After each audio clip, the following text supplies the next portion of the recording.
Une pause aux côtés d'un objet prisé, le trophée original de la Coupe du monde de football.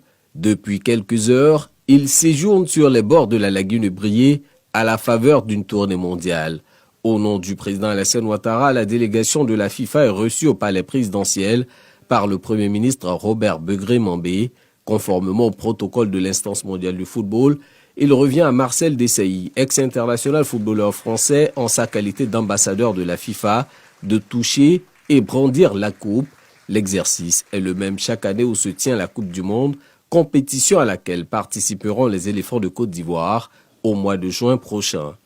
Cet événement célèbre la force universelle du football, un sport capable de rassembler les peuples et de transcender les frontières. Depuis sa création, cette initiative a permis à plus de 4 millions de fans dans plus de 182 pays à travers le monde de vivre les émotions et la magie associées à ce symbole universel.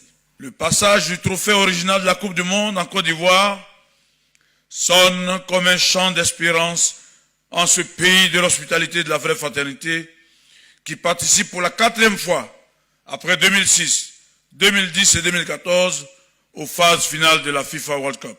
La Côte d'Ivoire fait partie des 5 pays africains retenus pour cette tournée mondiale de présentation du trophée original de la Coupe du Monde. C'est le 3e passage en terre ivoirienne de l'objet précieux, le dernier remontant à 2018. En accueillant ce trophée prestigieux, la Côte d'Ivoire réaffirme avec force son attachement indéfectible aux valeurs fondatrices du sport. Ces valeurs de discipline, de respect, de solidarité et de mérite rejoignent pleinement notre vision d'une société fondée sur la paix, la cohésion sociale, l'équité et l'effort qui constituent des piliers essentiels de notre projet national de développement.